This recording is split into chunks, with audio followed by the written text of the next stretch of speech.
25-year-old male back pain, 211 Silver Hollow Road, between Lane Road and Cross. 25-year-old male back pain, 211.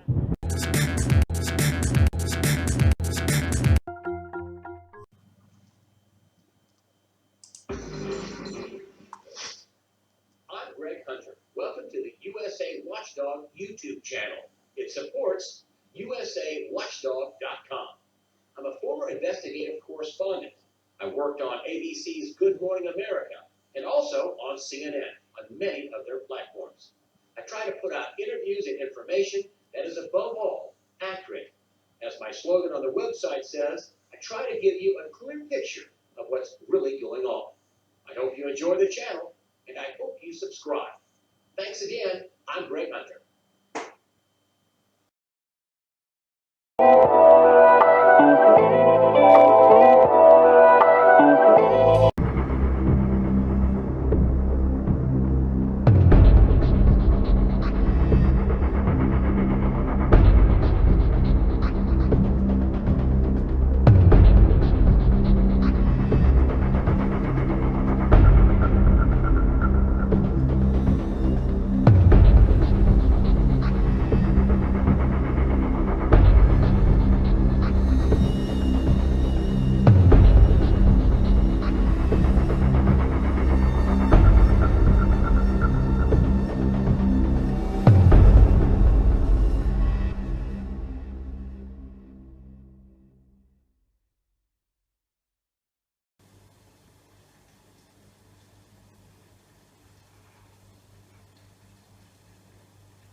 Good evening. This is Peter Helland with Dr. E. Michael Jones.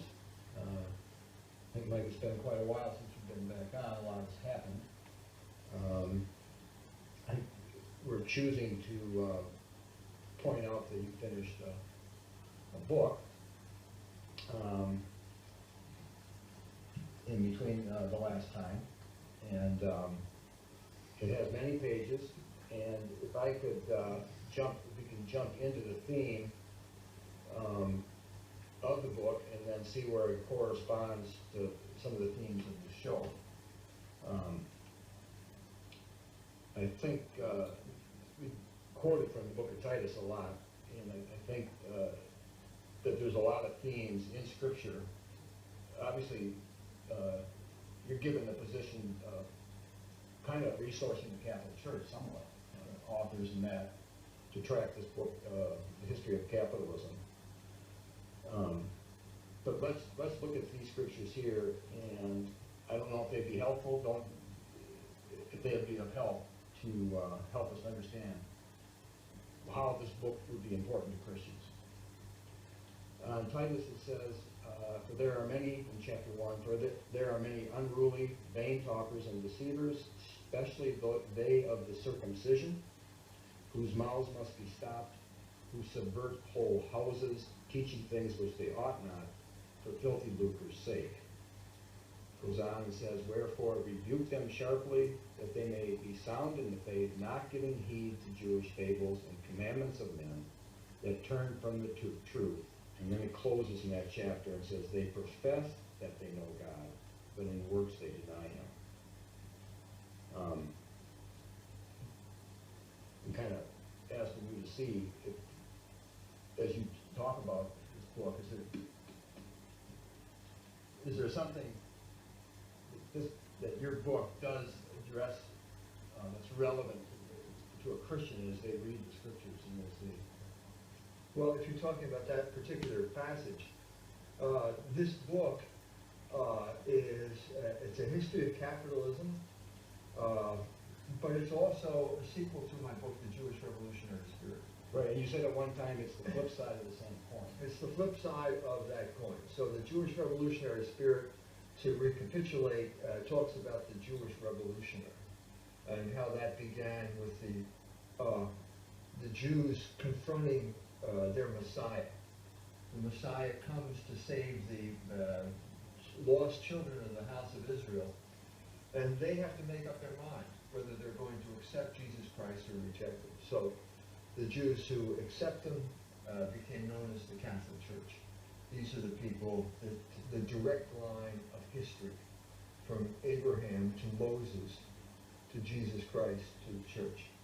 That's the direct line of history, which makes it confusing because we still have Jews around, and the Jews are the people who rejected Jesus Christ. And we've talked about this before on your program, and when the Jews rejected Jesus Christ, they became revolutionaries, because they rejected not only Christ, but Christ as the Logos, which is to say reason or order. The order of the universe as a manifestation of God's mind is what they rejected. Well, when you do that, you're a revolutionary. And so since that time, they've become this permanent body. I think this is what St. Paul is adverting to there. This permanent revolutionary body is always spreading kind of dissenting ideas, subverting the morals of the Christian population, coming up with crazy theories that everybody thinks are great for about 5 years, and then suddenly everybody realizes they're stupid. That's the type of thing we're talking about. A lot of people are revolutionaries, but what's unique about the Jewish revolutionary spirit is that the one thing that holds them together is their rejection of Christ. Right. Whereas the Hell's Angels don't define themselves by the common denominator is that they reject Christ. Because if a Jew does accept Christ, then they're kicked out of the synagogue. I mean, they're no longer considered a Right. Jew, where they can become a Buddhist or an atheist. Right. Yes. So that makes them. But I think what you see is, yes, there are all kinds of revolutionary groups out there. But I think what you see over the course of history, and that's what I pointed out in my book, is that these revolutionary groups invariably tend to take on Jewish characteristics. So the prime example from an American perspective would be the Puritans, okay, who were revolutionaries in England, decapitated the king, came over here, and then created a kind of revolutionary society over here, based on mammon, devoting themselves to mammon. This is what Karl Marx said in So Judenfrage, which led to a revolution in this country. The Yankees were the revolutionary ferment, and then that led to a civil war and another revolution. But they also had a theology that elevated the Jews. In other words, the Puritan hope was that Christ would come back at the same time, corresponding to a time period where the Jews would be converted back to their land, Right. converted, Fully. and their hope was fully set on a revival that would occur at this time.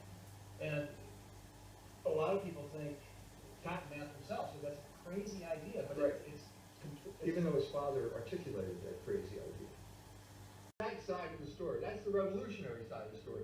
But there's another side of the story. And that's told by, in many ways, one of these Jewish revolutionaries, Karl Marx, who wasn't a Jew. I mean, his father had converted to Christianity, but he was the grandson of a rabbi from Germany, from Trier, coming from an ancient line of rabbis, and he imbibed the Jewish revolutionary spirit and gave it a new form known as communism. And he understood the other side of the coin very well, because he said in his essay called On the Jewish Question, or Zur Judenfrage, he said the Jewish God is money. Jewish God is money. well, the South said that about all Northerners. Well, that's because there is one of the most potent gods out there is money, or mammon, as we say in the Bible.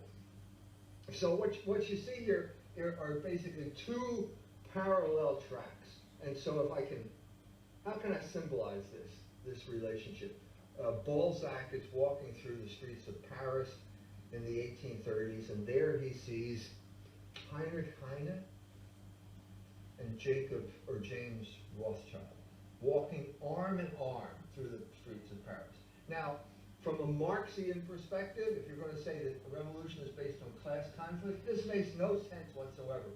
The richest man in Europe walking arm in arm with the premier Jewish revolutionary from Germany. That doesn't make any sense from a Marxian point of view, but it does make sense from an ethnic point of view, because they're both Jews, and they both sense this. What do they have in common? They have this sense of hatred toward Christian culture, and they're both working. So what you find after a while is that both capitalism and communism are both working to destroy Christian culture wherever they find it.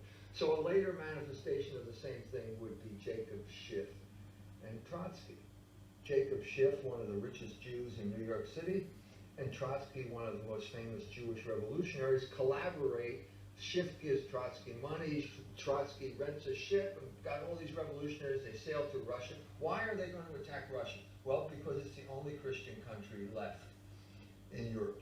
So you take the two books together, and so the Jewish revolutionary spirit is about Heine and Trotsky, and Baron Metal is about the Rothschild family, for example. And Schiff. And Schiff, and Lloyd Blankfein. And Lloyd Blankfein, to give you a recent example, is chairman of Goldman Sachs, which is a Jewish firm, and he supports gay marriage. So once again, you have this Jewish penchant here of the rich supporting the revolution, and as a result, destroying the social order. But we don't want to just destroy the social order. What they want to do is create a new social order, a Jewish social order, in which the Jews are in control, and the main way the Jew stays in control is through usury.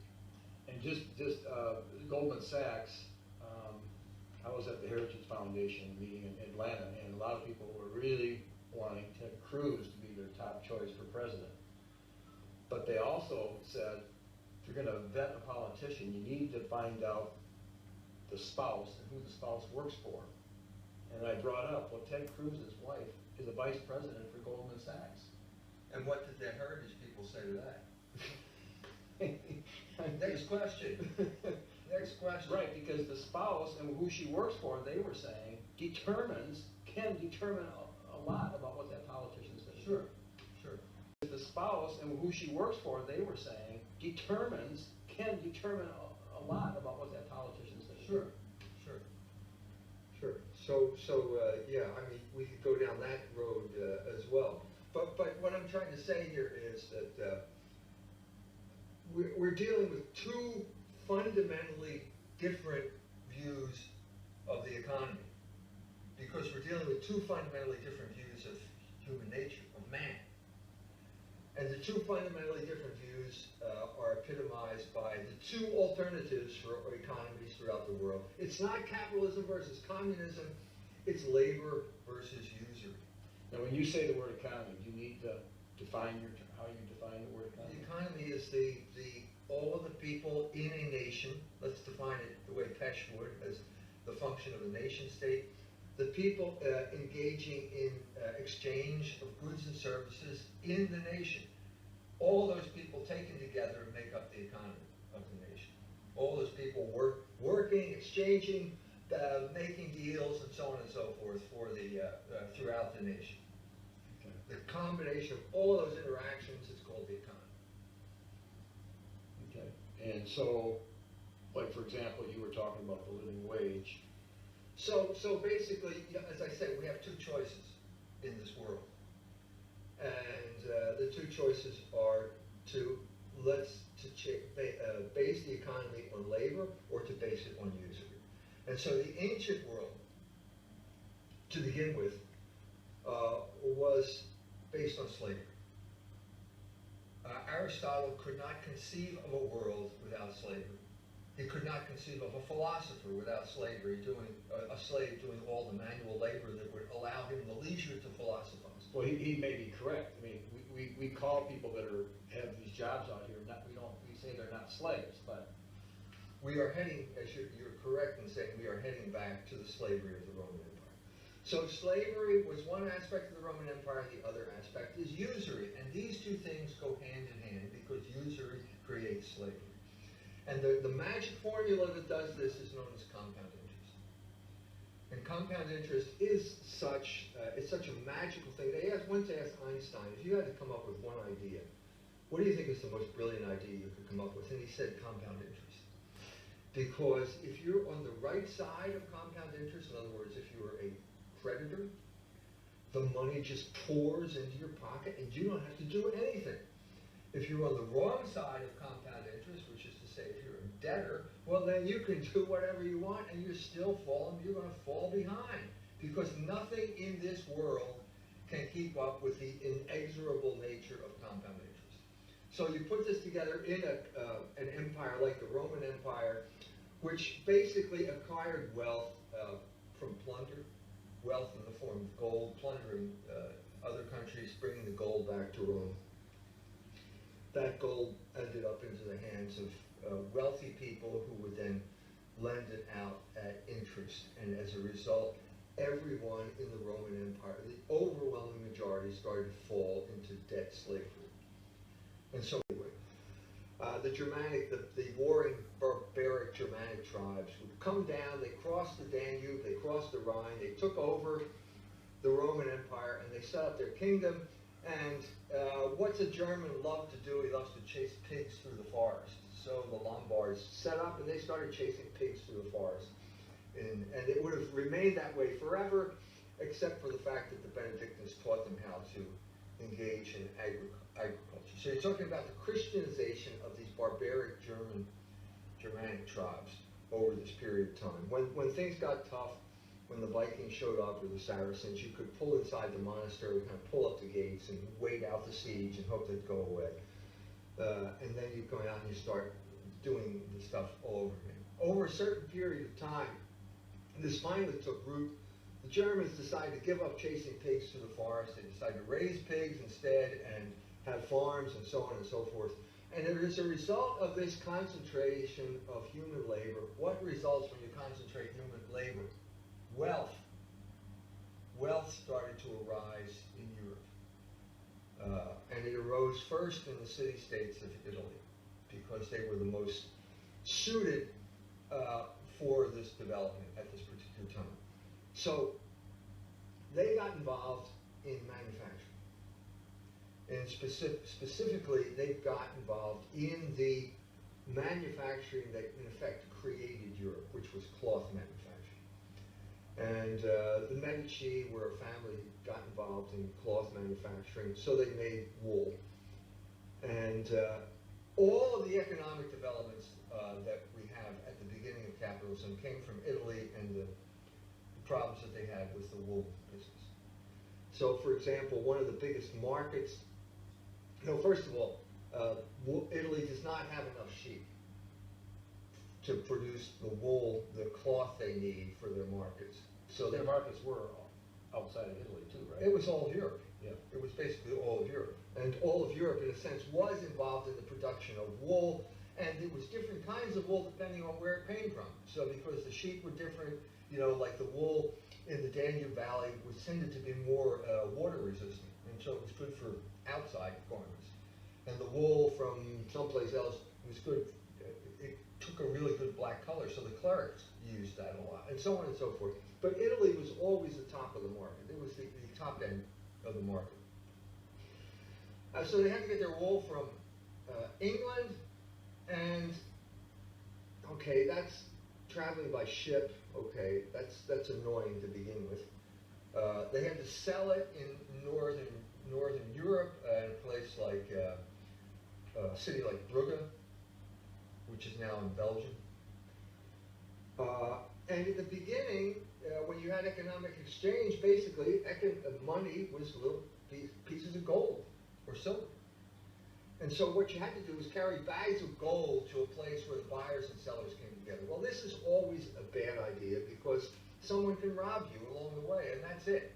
So in order to forestall that, you had to have knights, in other words, bodyguards. But in order to have the bodyguards, you got to pay the bodyguards, and then when they get there, they're always causing trouble. So you create this, like tournaments, where they joust to keep themselves from killing each other while the people are doing business. Well, it's a bad idea, and it would not sustain the commerce that was needed. So eventually, the Italians in Italy started dealing with their branch firms in Brugge by just saying, okay, I'll ship you this, it will cost this much, and you ship me that, and that will cost that much. And instead of sending gold back and forth, I'll just make an entry here, and you make an entry there. And so this was the beginning of double entry bookkeeping, which obviated the need for carrying pieces of metal around Europe with you. And so it was tending toward paper in that regard. So at this point, you have the beginning of the money economy out of prosperity in Europe. And at this point, because we have a money economy, people need money. That makes sense. The problem is that up until this point, you've got an economy for the average guy, the serf, that is based not on money, but on labor. In other words, you owe the Lord 3 days a week. And if you do that, then your obligation is fulfilled. Well, at this point, the Lord doesn't want 3 days a week. He wants money because he's got to buy things. And so, how do you get the money? Where's the money going to come from? Well, you got to borrow it. Well, it's immoral to lend money. So who's going to do it? Well, the Jews are going to do it. And so the Jews would be brought in first to lend money to the prince, and then they could set up small end, low end, payday loan operations like Quicken or whatever it is now. And that would allow that the Jew would lend you money. And it was a pawn shop, basically. So if you're a farmer, you hock your plow, he gives you money to pay your taxes, and he charges you 43 and 30% interest. Some things never change. We're back to that. Unfortunately, if you're a farmer and your plow's in the pawn shop, you're in trouble. You can't earn any money. And so there's immediate problems. Immediate. In other words, we're talking about usury causing immediate problems, social unrest that would more often than not, throughout this period of time, lead to the expulsion of the Jews from any country. So the standard Jewish explanation is anti-Semitism. It's an awful thing. Every country they go, there's anti-Semitism. It just grows like your beard. You know what I mean? Unless you shave it every day, there's anti-Semitism going to take over. Well, it turns out that the real reason is Jewish behavior. As always, the reason people don't like Jews is because the way Jews behave. And in this instance, it's lending money, which caused huge amounts of animosity. So England expelled the Jews in 1290, and because basically the people rioted. And the people rioted, and the first thing they did was head toward the Jew's house to burn the records about how much money he owed. And the king, realizing it's going to be insurrection, just expels the Jews, reneges on his loans, and that's the story over and over and over again throughout Europe. During this period of time, the Catholic Church starts protesting. Specifically, the Dominicans, the new orders, the mendicant orders, the Dominicans and the Franciscans start preaching against usury. For a century, they're preaching against usury. Okay? The princes don't like this. This is like, what, 13th? Well, the beginning of the city would be the 13th century. By the 13th century, you have cities like Paris and all the city-states. By the 15th century, the 1400s, it's intense. This is getting intense. So we're talking about 2 centuries of preaching against usury. And the princes don't want to hear it because they get good rates from the Jews. This is what St. John Capistran was talking about. He would forever preach against the privileges of the Jews. What's he talking about? Well, the Jew comes in, the prince gets at 5%, and everybody else has to pay 43 and 30%, you know, or something like that. So they're unhappy, and so how are we going to deal with it? Well, the Medici, who were the papal bankers, the big banking family in Florence, take over the city in 1328. Cosimo becomes the whatever it is they call the guy there. It's not a king, it's a republic. First thing he does is bring the Jews in. This is in the aftermath of the first worker rebellion. At the end of the 14th century, the beginning of the money era, the serfs were being cheated out of their labor. They were being ground. They needed money, and so there was rebellions in England. It was Wat Tyler. In Florence, it was called the Ciompi Rebellion. Basically, a worker rebellion because they were being cheated. The money was being debased. They were being cheated out of their wages, and they wanted a better, more equitable system. The princes tricked them. The worker rebellions got nowhere, and then when Cosimo took over Florence, he indicated that he was not going to listen to their grievances by the fact that he brought the Jews in once again. They're always being expelled and brought back in. He brings them back in as a sign, we're not going to pay you a decent wage. This is always the infallible sign that you're not being paid a decent wage. Whether it's Florence in the end of the 14th century, whether it's the United States in the 1970s. What happened in America is the same thing that happened then. Wages stopped going up in the 1970s, and as soon as wages stopped going up, guess what arrives on the scene? Credit cards. And so credit cards take up the slack that wages, and they give the people the illusion that they still have money. When you don't, you're being cheated out of your wages, and the credit card is the proof that you're being cheated out of your wages. So this forestalls problems. But anytime you're dealing with usury, any solution, for any present solution is always paving the way for a disaster on the horizon because of compound interest. You can never keep up. No one can keep up with it. No one on the face of this earth. And so eventually the Medici family goes bust. The people are upset, and there's a revolution that takes place, largely because the King of France shows up. And the Medici leave, and a new dictator comes in, and his name is Savonarola, a famous Dominican. And this is a moment, it's one of those moments in history where things could have gone right, because Savonarola has a true sense of what Christian culture is all about. And what it's all about is charity. And the antithesis of charity in this instance is sodomy and usury. These are the twin ills of Florence and the twin ills in the United States right now. The more things change, the more they're the same. Sodomy and usury are the infallible sign that your culture is terminally corrupt. And that was Dante's book, in his famous book, The Inferno. One of the few guys who got this right was Dante. When he wrote The Inferno, he put sodomites and usurers in the same circle in hell. Because the sodomite, because they're both unnatural. The sodomite takes what is fertile, namely sex, and makes it sterile through homosexual activity. And the usurer takes what is sterile, namely money, and makes it fertile through usury.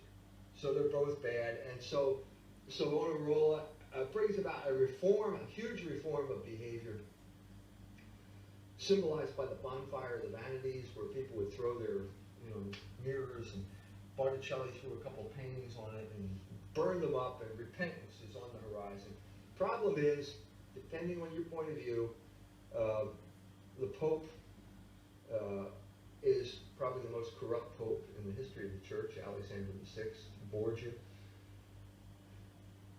And Savonarola doesn't like him, and the feeling is mutual, and Savonarola calls for the King of France to depose the Pope. Bad idea. Okay. Because the Pope is not going to put up with this, and so the Pope connives with the sodomites and the usurers in Florence, and they arrest Savonarola and they put him to death. And at this point, the moment of reform dies.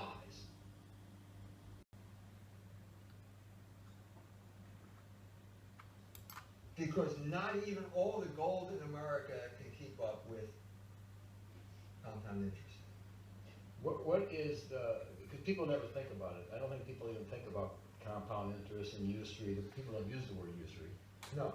So it's so subtle that people just kind of... You're not supposed to think about it. Decent people are only supposed to talk about gay marriage and go to football games. They're not supposed to talk about these things. And that's why we have gay marriage and football games, to distract people from their own economic interest and keep them stupid and poor, because that's the Jewish world that we live in right now. But we are $18 trillion in debt ourselves, which is an impossible debt to recover from. I mean, and people still don't like to think about that. That's not the significant debt. The significant debt is personal debt. I mean, it has a role to play, but the real significant debt is personal debt. Each individual person. Yeah, I mean, that's what really crushes you. That's what crushes the economy. Because eventually all you're doing is paying off your loans. You let it go long enough, you think, oh, I'll just do the minimum payment. Well, that just starts to snowball. And so I'm saying the example is, if you think you can beat it, well, take a look at what happened to the Habsburgs. Yeah, but because eventually all you're doing is paying off your loans. You let it go long enough, you think, oh, I'll just do the minimum payment. Well, that just starts to snowball. And so I'm saying the example is, if you think you can beat it, well, take a look at what happened to the Habsburgs. Yeah, but why can't individuals overcome that? Don't they have the moral strength? No, I'm sure, you have free will, and the answer to your question is, don't borrow money. That's simple, don't borrow money. But in a capitalist economy, you're forced to borrow money in all sorts of subtle ways. And the worst right now is student debt. These poor kids are being suckered into going $100,000, $200,000 in debt. Just the idea that they're going to get an education. This is a scandal. This is an outrage. And the fact that Notre Dame calls itself a Catholic college, has an $11 billion dollar endowment, and still raises the price every year on the students is a scandal. This cries to heaven for vengeance. The fact I got a catalog, clothing catalog, comes in the mail. I'm looking at these prices are crazy. It's cheap junk. It's from China. It's not. This is wool, okay? That cheap junk. You can get a sweater for $14. Are you kidding me? That's a deflationary economy, which means that you've got a debt at premium numbers and you're paying it back on little deflated dollars. The best example of that is how many people are underwater now with their houses. This shows you the injustice of this thing. You bought a house for $100,000 on a 30-year mortgage, and you've been paying money, and you're 15 years into it. You've already paid twice the amount you borrowed, and now your house is only worth $50,000. This is outrageous. If the people weren't watching their damn football games and talking about gay marriage, they'd be out in the streets, which is why we have football games and television. In the Middle Ages, they knew what was going on. They started marching to where the Jew was living and burned his house down and burned his records, and they were out of debt. That's the way you canceled debt in the Middle Ages. But is this like, you're going to be going to India in January, and you wrote the article about the rape crisis, and all of a sudden they're showing risque movies, and the Indian girls are not dressing modestly anymore, and the men can't control themselves. Yes. Like explaining, what is the real cause of the rape crisis? Well, it's capitalism. It's capitalism. But so we have a battle. But you defined, I'm sorry to interrupt you, you did define capitalism in there as I was scanning it. You said it was Jewish business practices? No, that's not what I said. It's state-sponsored usury. Okay. Capitalism is state-sponsored usury. And that's what it was in the United States. The creditor class created the United States in their interest. And they made laws. In a Catholic country, you cannot collect usurious debts because it's criminal. You can't enforce criminal behavior. And so this is the purpose, the new world of capitalism, which is basically now the state is going to insist that you pay off usurious debts. You know, and that's what capitalism is. So the creditors create the United States to their advantage, and it causes problems. 70 years you got unrepayable debt, and then it leads to massive war as the way out of unrepayable debt, and so on and so forth.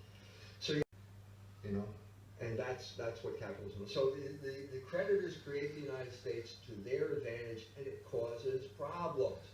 70 years you got unrepayable debt, and then it leads to massive war as the way out of unrepayable debt, and so on and so forth. So you have this struggle.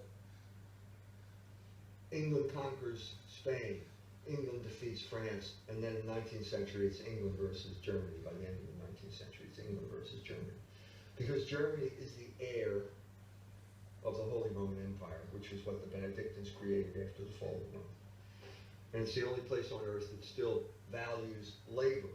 There was an article about Amazon and how terrible Amazon is to its employees in England and the United States, but it's not that bad in, guess where?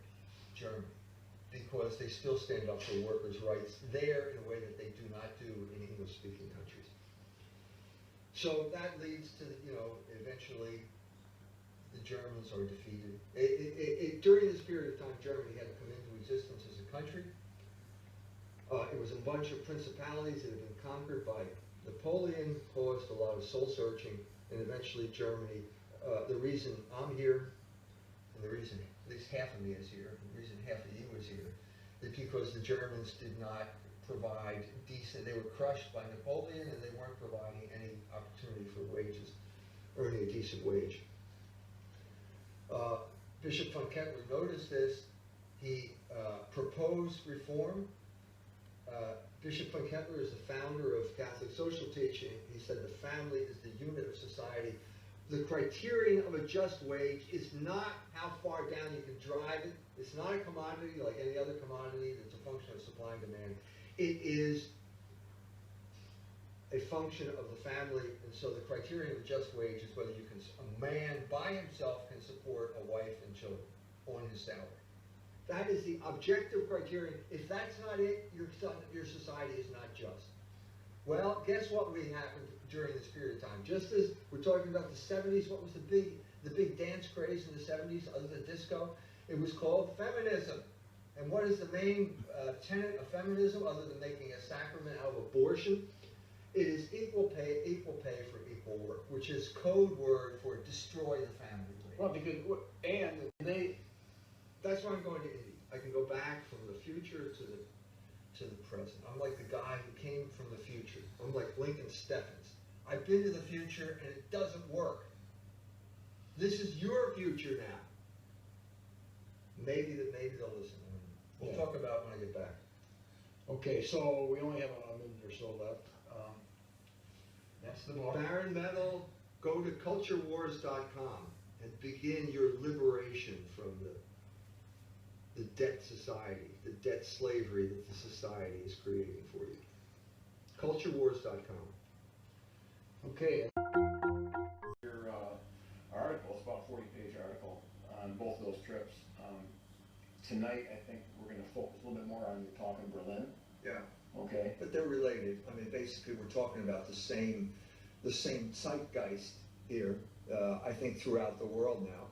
Dissatisfaction with oligarchic rule. The oligarchs have reached the end of their tether.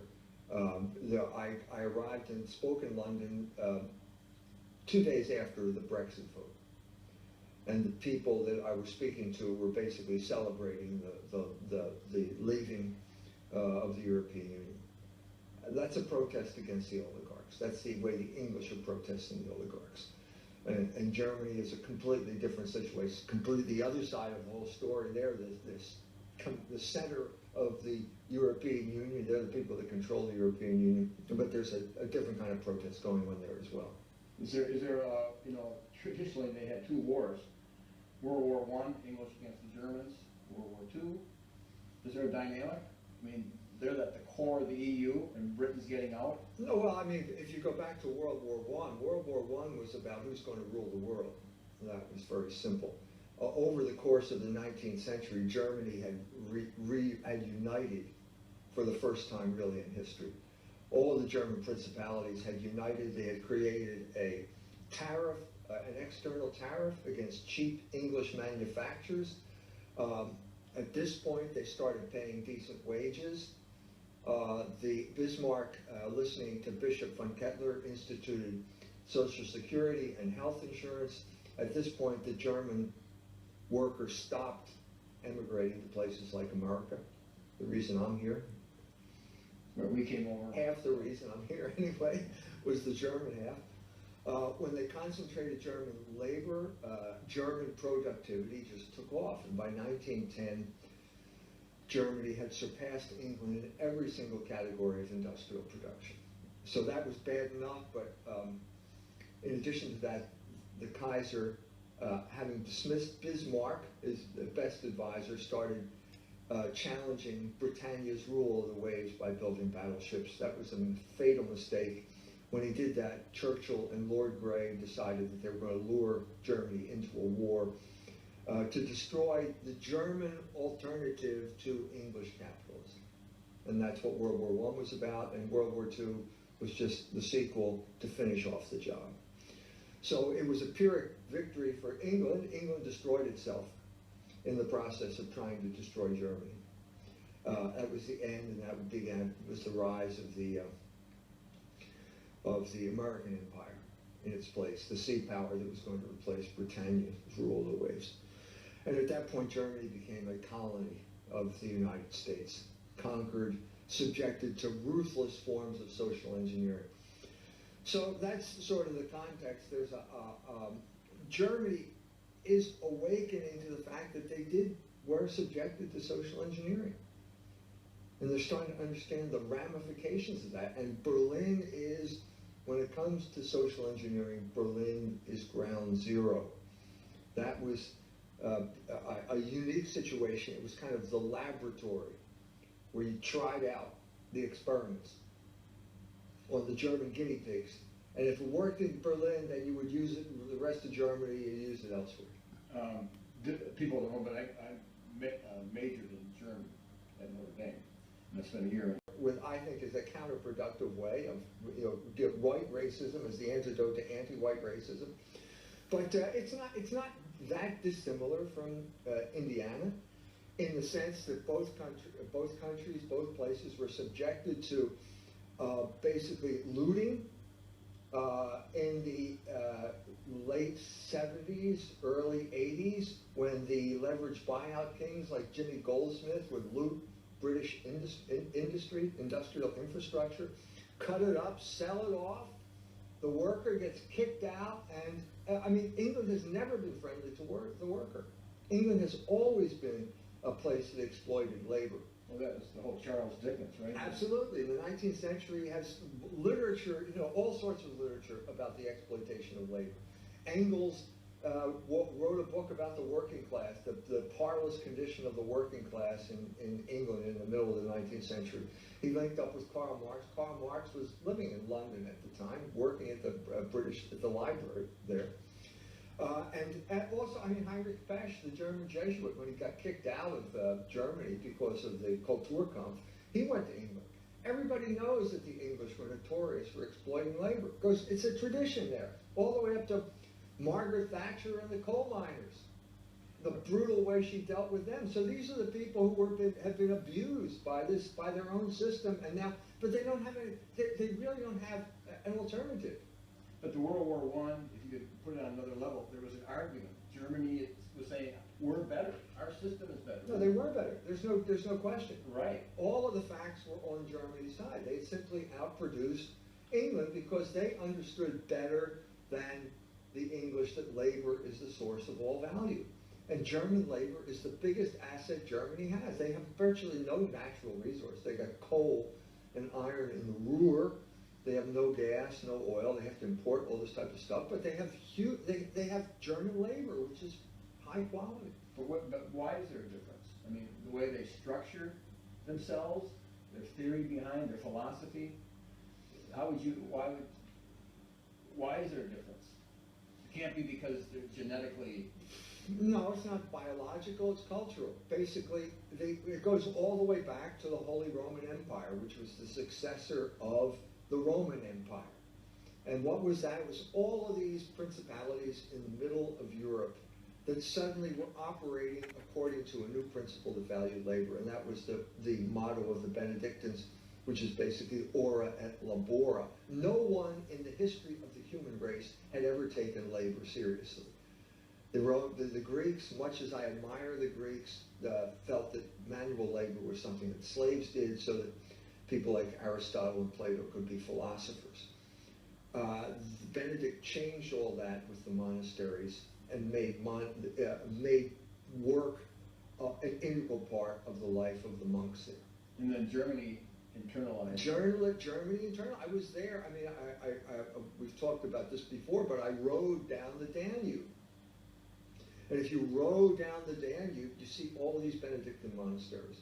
And they're all surrounded by orchards and vineyards. It was the Benedictines who brought grapes and fruit to the Red Danube Valley. And they taught the Germans how to work. Because Germany, the original Germans, they loved chasing pigs through the forest. That's about all they could do. And they'd still be chasing pigs through the forest if it weren't for the Benedictines who brought grapes. I said this to I was invited to speak to the Amish. My friend Malin Miller invited me to speak to the Amish children that he teaches. And I said to them, that there was a Roman senator who said that when he went to the Danube, he said, these are the saddest people on the face of the earth, because they don't have grapes and they don't have olives. And, well, they still don't have olives. You still can't grow olives there, but you can grow grapes there. And he said, because the grapes, you make wine. And then I said to the Amish kids, I said, and wine makes you happy. And at this point, they all turned around and looked, is this true? And if so, why aren't we drinking it? Don't we want to be happy? But I said to them, I said, if it weren't for the Benedictines, you'd still be chasing pigs through the forest. Because that's all the Germans knew how to do until they were civilized. So you had this concentration of German labor. The guild system. This was a creation of the Holy Roman Empire, which really wasn't a state. It wasn't a state until 1871. But it was basically all of these German people with habits, work habits, which were the best in the world, I'd have to say. And that is created this German labor that now produces things like BMWs and Mercedes. You know, I've seen the German workers. I've seen the BMW plant in Munich. I mean, it's really sophisticated. So I have a son who works at Ford, and the big question is, why is Volkswagen making $9 billion in profits and Ford is only making $3 billion in profits? Well, the answer is German labor. It's the biggest resource in any country. And they have treated it well, so therefore, and the English have not. Well, in the concentration camps, it said Arbeit macht frei. Arbeit macht frei. So obviously they even had internalized. Some people say they were there to work. It would seem to indicate that that's what the slogan was there. Arbeit means work, right? Yeah. But that shows you that the Germans really admired. They do, and they have work habits that are the best in the world. I mean, you know, I don't want to make invidious comparisons, but different than the Italians, let's say, the Italian work habits. Agree. And any place in the world. I mean, basically, you have some places in the world where the idea of work is not really all that well known. You know, where basically, if you're a hunter-gatherer, what's work? Basically, you know, when you're hungry, you go out and kill something. And then the rest of the time you just lie around and wait to get hungry again. So this is the background, part of the background. So when you're talking Berlin, it was partly on economics. I mean, this what we're talking about related. It was basically about the destruction of the left. How did that happen? They had no idea about this. The Germans, they're waking up to the fact that they don't really know their own history. They've been sold a bill of goods. Now, there are people, like Horst Mahler was the lawyer for the Baader-Meinhof gang. Horst Mahler was a left communist during the 70s. Now he's the opposite extreme, right-wing German nationalist. Going to jail. Began a lecture with Spiegel by saying Heil Hitler, which will get you thrown in jail in Germany. Can't do that. But he insists on doing it. He's become a kind of martyr to the German people. Okay? But he understands that something happened, but I don't think he understands what really happened. One has done the research over there. And so this is my second time in Berlin. I was there 41 years 75. ago. 75 I was there. Needless to say, it was a different place in 75. This organization exists. But so what happened is this disillusionment started to spread. And the expression of it was this thing called the Tunics Conference in Berlin, January 78. Foucault shows up at the Tunics. Tunics means two nicks. Don't do anything. Yeah. Do nothing. To it. And it sounded sort of like Tunis. And so there was kind of puns on this type of thing. But basically, it was at this point the left disintegrated into a lot of different component parts. The guy that I stayed with was a student, a theology student at the university in Berlin. He had been fed Bultmann's demythologizing line and realized... Udo, who I saw. Anyway, you saw him. He had been fed this line. He realized he couldn't believe anything. There was nothing he could believe in, and so he left and he went off to Pune to sit at the feet of the Bhagwan and get enlightenment from the Indians. You know, it's always a bad sign when Germans go to India. It's always a bad sign because what it means is they are basically completely disillusioned with life, and they have this kind of nihilistic death wish, which is what India symbolized. Hegel talked about it a lot. India is the land with no logos, where everyone ends up on opium in one way or another. And that's where he ended up. And that was one manifestation of the collapse of the left at this point. And this is the disintegration of basically the revolutionary movement that had existed for 200 years. If you say from 1776 to 1977, that's 201 years. Complete disillusionment. They saw, and you could say they saw it first. And it was tried out first. So Berlin has always been, as I said, the laboratory for social engineering. And here it is, this disillusionment is spreading throughout the place. And so what happens at this point is, you know, the wall comes down in '89, and now Berlin, Germany is reunified, and now Berlin is the capital of the Foucauldian Empire. You're going to find utopia in sex. In sex, and it's not even sex. I mean, I kept looking for the sex. It's not there. Where is it? Where is the sex? It's like Amsterdam. You walk out of the train station, and the red light district is right across the street. And you wander in there, and the Dutch are avid to steal your money with changing your dollars. And then you walk in there, and the whores are ready to take your money. And it's all right out there in the open because it's a port city. Hamburg's the same way. Berlin, there's no red light district. And so there's a sense in which it's all homosexual, which maybe it's me, I'm not, that's not my persuasion, but it's not public in the way that the red light districts in other places are. So it's kind of like an interesting experience. So I'm there. Our last program was on the oligarchs? No, it was on the gay disco. Gay disco, It was right, on right. Orlando. So I'm there like a week or two after Orlando. And the rainbow flags are flying all over the place. And so after I give my talk, my buddy and I are riding bicycles around Berlin, because now this is the way you get around Berlin. Berlin looks like Amsterdam in terms of the bicycles. They push the bicycle. And so suddenly I'm realizing, wait a minute, there's a pattern here. There's a pattern here. It's homosexuals and bicycles.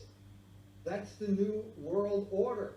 And Berlin is the headquarters. And guess what? Berlin has a gay mayor. The first gay mayor in Europe. Okay, openly gay mayor. And guess what? He's saying the same thing that Pete Buttigieg is saying in South Bend.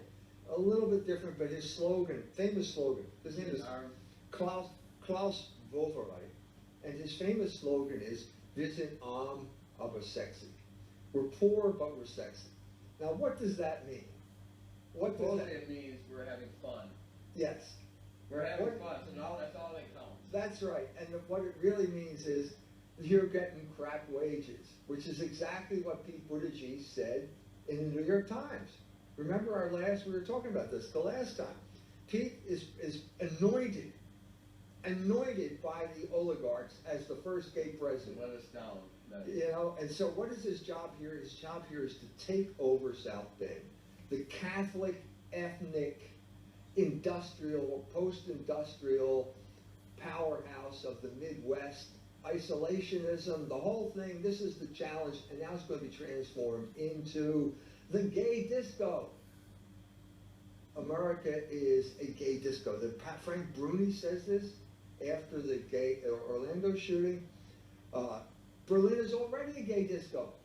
So not only are they going to get us to accept sodomy, they're going to get us to promote it. It's sodomy and low wages. Visit arm, aber sexy. That's exactly Pete's message. Pete's message in the New York Times is those good jobs are never coming back. So go to the gay disco. Go to the gay disco. So you're just saying basically it's the oligarchs that are pushing both. Of course it is. This is the oligarchs' triumph over the people. And so what you have, so the big, obviously, in 41 years, Berlin has changed enormously. I mean, there was a wall there. I went through Checkpoint Charlie to get to the East Berlin. It was like right out of a John Le Carre novel back then. You know, Bridge of Spies. I was there where they did the filming of Bridge of Spies, which is basically Spielberg's latest take on Berlin, and so on and so forth. So we're riding around by bicycle, which is You loved it. I'm a devoted bicycle guy, so I got it half right. I got this bicycle part right. The homosexual part is not right. Anyway, we're riding around Berlin and all this new architecture, because as of '89, it became the architect's paradise. Right. So we get to, like, Potsdamer Platz is the Sony headquarters. This is where they have the Berlin Film Festival, and the symbol of Berlin is the bear. So it's all this daring architecture to show that Berlin is this is the new Berlin, that Berlin is the capital now of Europe, the European Union, and it basically is the gay disco. So we get to the new embassies. The new American embassy is built. Go up to the new American embassy, and there's a statue. Okay, it's the bear, which is the symbol of Berlin, combined with the Statue of Liberty. So the bear is holding the torch, got the crown around his head in the book. And guess what's draped over the bear's shoulder? The gay flag, the gay rainbow flag. Now this is an official statement of the government of the United States of America, officially coming out in support of the gay disco. This is the new world order. It's all in the name of liberty, right? What's it in the name of? Sure it is, liberty. Remember, give me your oppressed. Right, It's called the Statue of Liberty, isn't it? So that's what John Wesley said. He said they're using this word liberty to be free from God's law. I mean, That's right. That is the essence of what America stands for right now. America is a gay disco. not freedom for Christ, and I'm free to be able to obey the Ten Commandments. I'm free from them. Right. Which is another word for slavery, of course. Of course, right. So they're turning it. Give me that man who is not passion's slave. Well, Shakespeare knew that because he knew the Western tradition, which goes all the way back to St. Augustine, who said, a man has as many masters as he has vices. You cannot be liberated from the moral law. The moral law is liberation. We are rational creatures. We are only free to be rational. The moral law is practical reason. That's the only way we can exercise our freedom, is by acting according to the moral law. So the people who liberate you from the moral law are really enslaving you. Now this is news to Berlin. Berlin hasn't figured this out yet. But haven't they understood the Enlightenment? I mean, the Enlightenment basically says that you're born good, and Berlin is one of the capitals. I would say it is the capital of the Enlightenment. You can't go anywhere without seeing pictures of statues of Frederick the Great. He's all over the place. This was the city he created. well, wouldn't you say the fundamental idea of Enlightenment is that the human being is born good? Well, that's certainly what Rousseau said. Yeah, and if you believe that when you have a child, you and your wife get together and go, I don't think our child's born good. I think we're going to have to watch him. I think we're going to have The to. Enlightenment was the reaction to Calvinism. Right. When Calvinism said Total depravity. total depravity. Right. In other words, it's don't have a chance. And we went through this with Nathaniel Hawthorne in the 19th century in America. America's always a kind of backwater when it comes to ideas. And the Germans went through it in the 18th century with the Enlightenment, the end of the 18th century. Paris and Berlin were basically the capitals of the Enlightenment. You know, there's no way to get around it. Well, your position is the Catholic Church has always been successful at maintaining avoidance of those two extremes, right? I mean, that's, if you study their doctrine, it's like you stay on course. Yeah, I mean, if you get back to original sin, we're wounded. It's a crisis at this point, a crisis in the left. The French left, the gauche proletarian, had already decided we're not getting into terrorism. At that point, the leadership of the revolutionary movement shifted to the Baader-Meinhof gang, and now the Baader-Meinhof, but they're both dead. And basically the question is does this organization exist? But so what happened is, this disillusionment started to spread. And the expression of it was this thing called the Tunics Conference in Berlin, January 78. Foucault shows up at the Tunics. Tunics means two nicks. Don't do anything. Do nothing. To it. And it sounded sort of like Tunis. And so there were kind of puns on this type of thing. But basically, it was at this point the left disintegrated into a lot of different component parts. The guy that I stayed with was a student, a theology student at the university in Berlin. He had been fed Bultmann's demythologizing line and realized... Udo, who I saw. Anyway, you saw him. He had been fed this line. He realized he couldn't believe anything. There was nothing he could believe in, and so he left and he went off to Pune to sit at the feet of the Bhagwan and get enlightenment from the Indians. You know, it's always a bad sign when Germans go to India. It's always a bad sign because what it means is they are basically completely disillusioned with life, and they have this kind of nihilistic death wish, which is what India symbolized. Hegel talked about it a lot. India is the land with no logos, where everyone ends up on opium in one way or another. And that's where he ended up. And that was one manifestation of the collapse of the left at this point. And this is the disintegration of basically the revolutionary movement that had existed for 200 years. If you say from 1776 to 1977, that's 201 years. Complete disillusionment. They saw, and you could say they saw it first. And it was tried out first. So Berlin has always been, as I said, the laboratory for social engineering. And here it is, this disillusionment is spreading throughout the place. And so what happens at this point is, you know, the wall comes down in '89, and now Berlin, Germany, is reunified, and now Berlin is the capital of the Foucauldian Empire. Or what the lower can do for itself. And so you had one food company in Tanzania, which allowed the creation of a nomenclatura, a corrupt ruling class elite that basically used it as a form of extorting bribes from people. What do you expect? And of course, that led to an unsustainable system. And at that point, the repressed returns. Robert McNamara leaves the World Bank. The new guy comes in and imposes the orthodoxy of Milton Friedman on the rest of the world. And they cut off the aid, and now they're just predatory lending, and the result is privatization, and Tanzania goes into international debt. That was true for the entire world. So you see the basic cycle. Nyerere became a socialist because socialism was the orthodoxy in England at that time. That was because of John Maynard Keynes, who had to pick up the pieces after capitalism collapsed in 1929. It failed. It failed. It always fails because capitalism is state-sponsored usury. And usury always leads to unrepayable debt and collapses the economy.